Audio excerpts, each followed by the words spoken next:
So you made it through green team first time.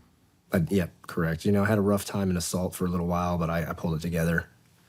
It's kind of that. It's part of it. Hey, no matter how good you are, if you're the top or bottom guy, there's going to be stressors that they put on there just to see what happens, see how you react. And if you snowball, you're not going to make it. If you can bring yourself back, enough, then that's what they want. Now we're moving into your journey over to development group.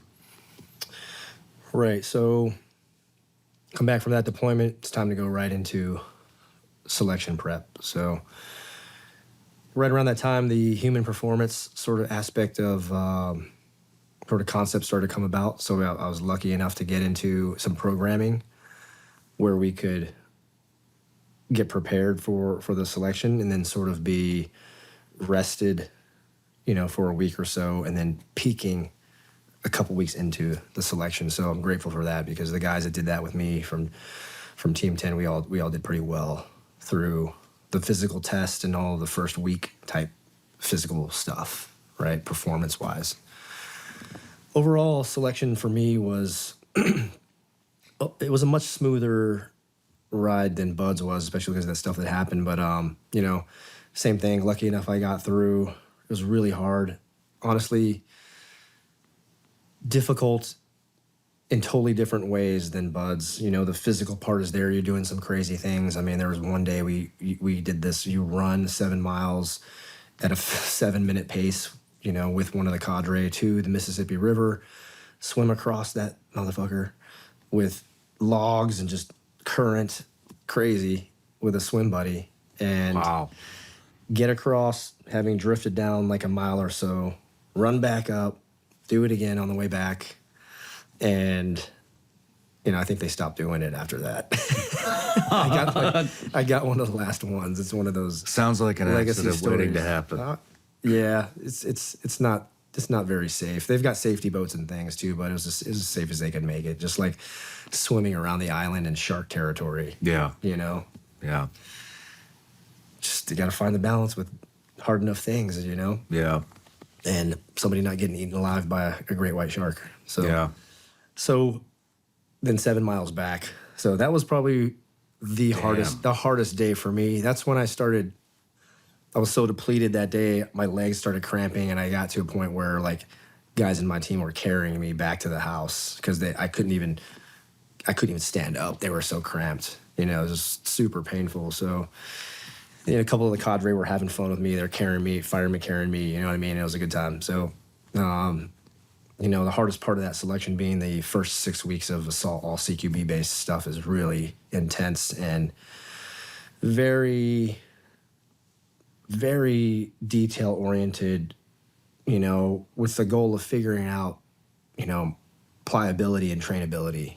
Like here's the rule set for this day with all of the stressors. And then the next day, it all changes. And you still, no matter what, only have a chance or two to make the same mistake, And if you make the same mistake over consecutive days, that Friday that they're doing their assessments, you're out, And if the mistake's too bad, on any given day, you're out. So high stress, but I did enjoy that. I made some really good friends during that time that we all change through the team, and that lifestyle and the intensity of that mission set and the time commitment it takes, really starts to wear you. A lot of guys that I've interviewed from a lot of your guys that I've interviewed say that green team is harder than B.U.D.S. Was tougher than B.U.D.S. Would you agree with that statement?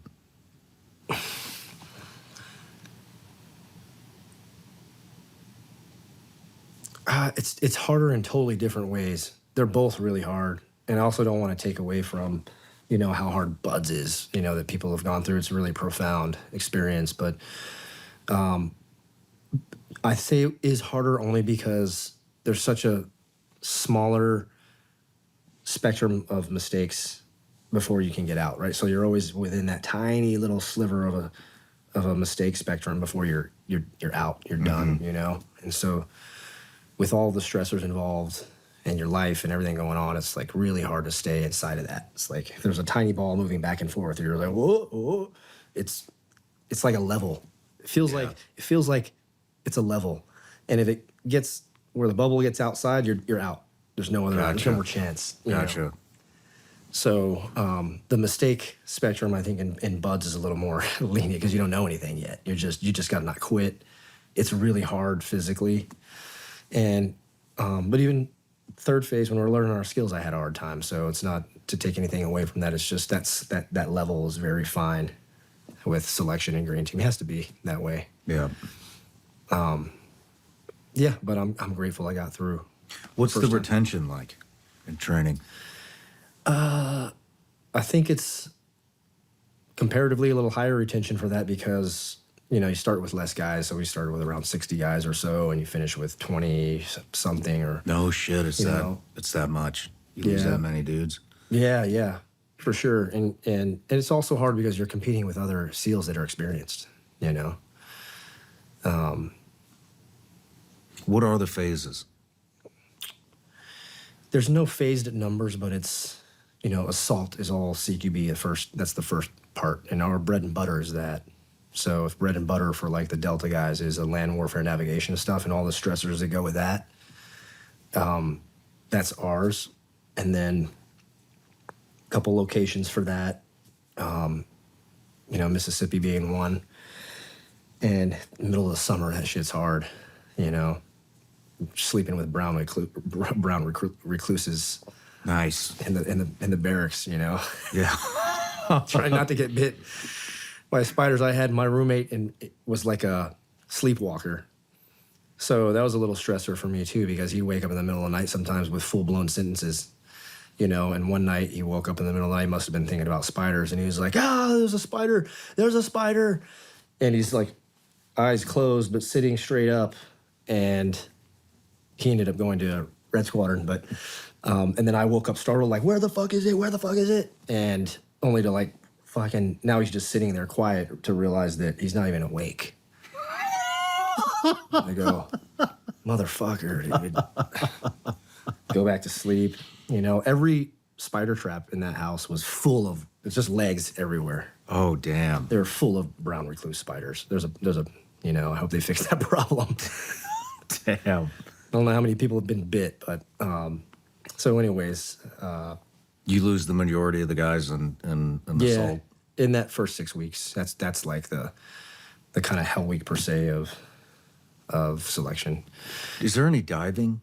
No diving, not at least when I was there. You kind of do that with your team. You know, but then we have our land warfare, which is all, you know, a lot of helo-based work, getting used to all different types of helos and all the etiquette and procedures that go with getting all of that stuff to a lot finer detail than ever before, really, you know. You know, all kinds of scenarios with those things on different types of terrain and buildings and different things. And jumping after that, that's probably the first or second most challenging, in my opinion, because it's just so dangerous. There's so much focus, you know, all the way from getting your shit on, knowing the plan, getting on, and it's just one after the other, after the other, after the other, after the other, and trying to stay on point all day with that, not make not just small mistakes, but you know how jumping goes, major Man, mistake. I don't know. I've not done anything like that. I've jumped out of planes, but not to the extent that you have. So, Yeah. like, can you go into a little more detail on like why that's so challenging? It's just, you know, I ended up being a tandem bundle guy later, so I became an air subject matter expert also on top of my recce sniper specialty, which is my primary. But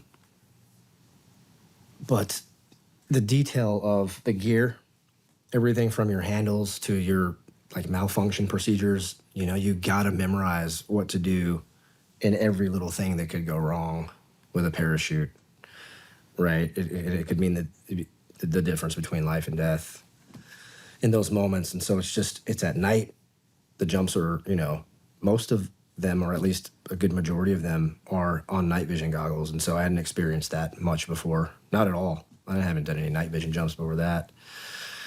A lot harder when you can't see the other guys, until the very end, and we're jumping through weather. And sometimes it's like, dude, I don't even know if I'm in the right place. And then right before you land, you kind of see, oh, there they are, or you're in it, and do your best to land together. So are you navigating up there? Yeah, you're navigating. You got your attack board, What's it look like? just a little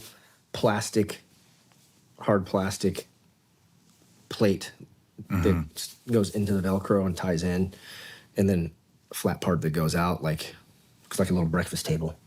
And it's got, a compass and whatever device, whether it's a GPS or, we use our phone devices or whatever, tablets on there, and chem light. And that's it. You're driving with this thing. You're using your eyes too, and all of your senses, and it just takes a lot of focus for a really long amount of time. So it's just pretty draining. And when you're doing it over and over and over again every day, starting from before the sun comes up to the sun goes down, it's taxing, but also you get so good at it. So by the time we get out of that, you're just really good at it. Just from all the repetition of it, and, jumping like that on real world missions, it's so difficult already. You've got environmentals, you've got wind, you've got weather, and so everybody's skill set has to be at least to a baseline level in order to trust, that we're going to succeed on the mission if somebody's not going to fly off and the shit still happens. How much airtime is it? Dude, I don't know. It's got to be a lot of hours, like hours and hours. I mean, I don't mean like all together. I mean, like when you jump out and you're navigating into a target, like yeah, it just depends on. What's the longest one you've been on in the air, from out of the plane to landing? I mean, we've done some really high ones in training, but real world typically it's going to be just a few minutes. How high? 15,000 feet, something like that. And there's some other higher capabilities, but that's a different Got it. sort of capability. So you've jumped in on a real world op? I did. So you go through all that, and then the story of that op was pretty. It's kind of funny how I ended up being there. I wasn't supposed to be there, but it is the last thing, and so I had the opportunity to do a tandem jump into a hostage rescue. So it's pretty epic, but it also changed my life. Yeah. Well, we'll get there. We'll get there. So you made it through Green Team, first time. Yep, correct. I had a rough time in assault for a little while, but I pulled it together.